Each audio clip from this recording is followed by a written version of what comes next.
Welcome to LC Screen Talk. My name is Larry, and this is my review of Motherless Brooklyn.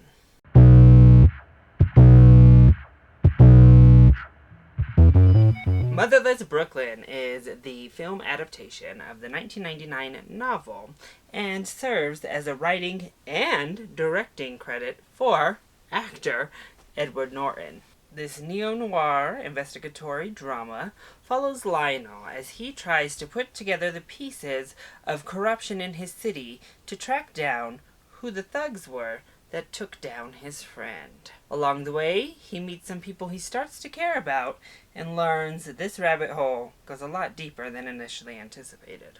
So it's always interesting heading into a film that is written, directed, and starring the same person.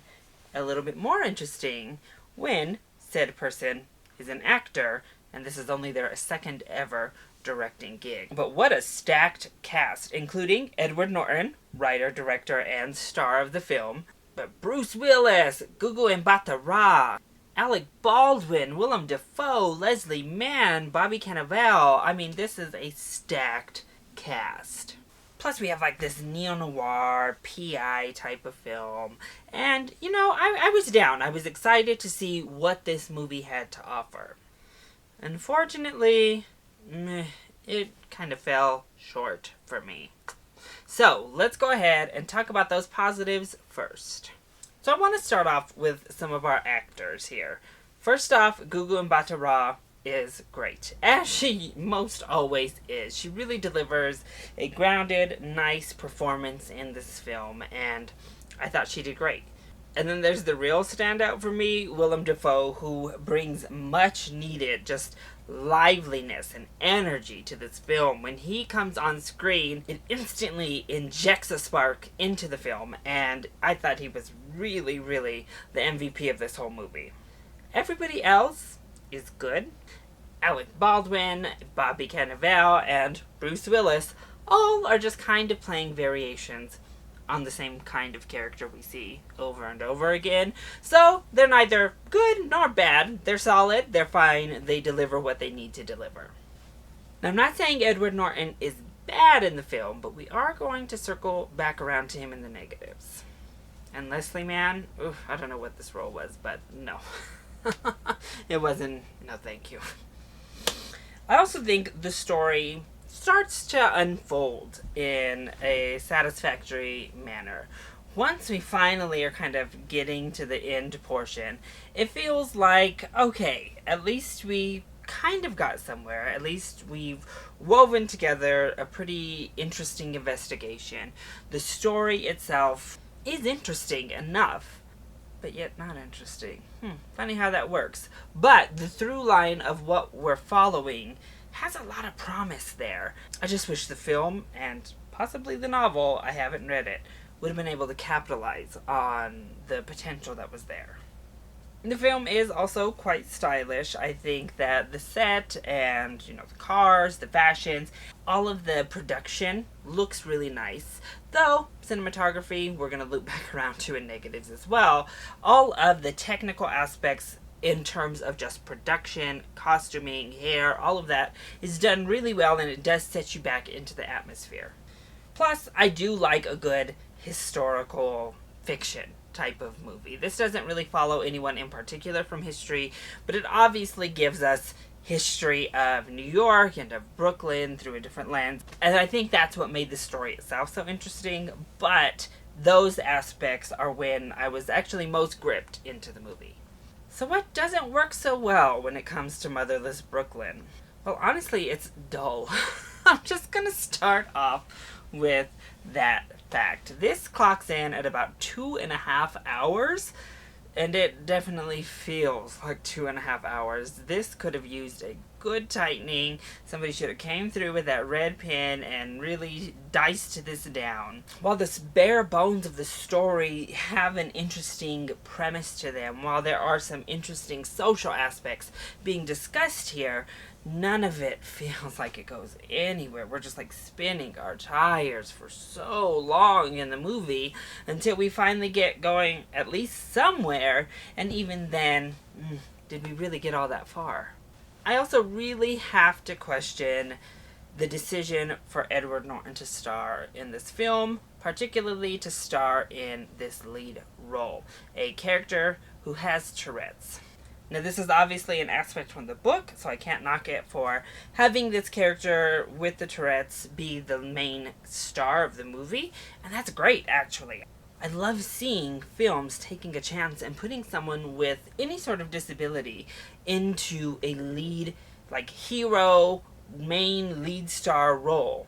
However, it doesn't quite sit well with me when you have Edward Norton directing this film, writing this film, and then putting himself into that Tourette's role in the lead. Him, a star who already has all the money, has all the notoriety that he could need, instead of giving someone a voice. Like the film inherently does through the character, giving somebody with Tourette's that voice to feel that character, instead of just putting yourself there. I mean, Edward Norton could have put himself in one of the other roles if he was worried about star power, though the rest of the film is pretty heavy on star power. And in saying that, Edward Norton is okay, but some of his character choices I didn't love as well. First of all, the voice was meh, and second of all, I do think the Tourette's is highly played for laughs, and that's pretty much all Tourette's has ever been played for in major motion pictures, honestly. It's nice to have that person in the lead here and to be kind of our main everything in the movie, but just over and over, just playing for laughs in serious situations and comedic situations all across the board, and I just find that a little bit disheartening and old. And really, most of this film just kind of feels stale, honestly. Stale and old.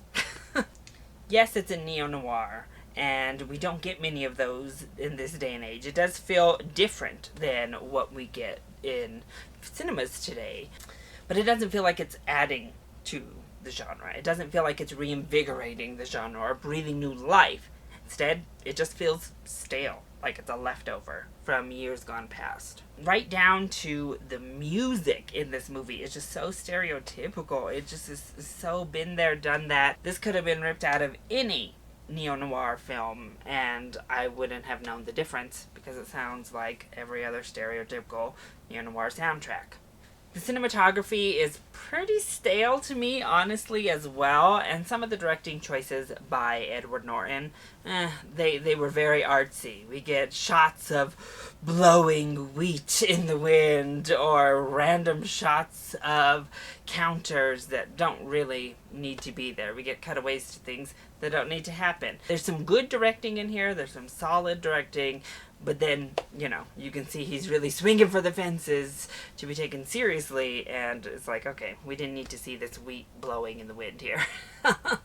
And also, as I said, this could have used a good tightening up. We should have passed it over a few more times, found where we can just tighten up that script, condense it down, and give us a more streamlined process, and not had a 2.5 hour slog.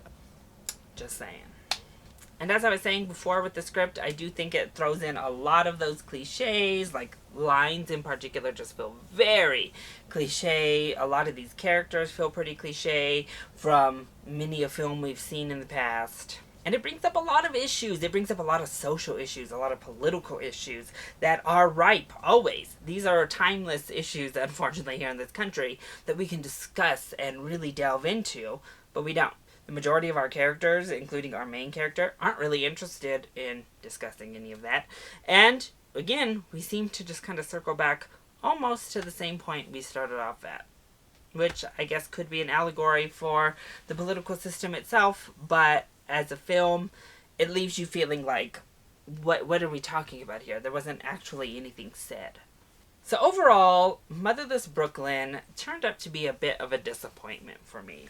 We have some strong performances, we have a solid concept, and an okay neo-noir, but one that just feels stale, as I said before, that doesn't really add anything to the genre, and delivers a questionable performance and representation of Tourette's in the process. So overall, if you're a fan of neo-noirs, I would give this a rental. I don't think you need to see Motherless Brooklyn in theaters, honestly, but it's definitely worth checking out if you're a fan of the genre.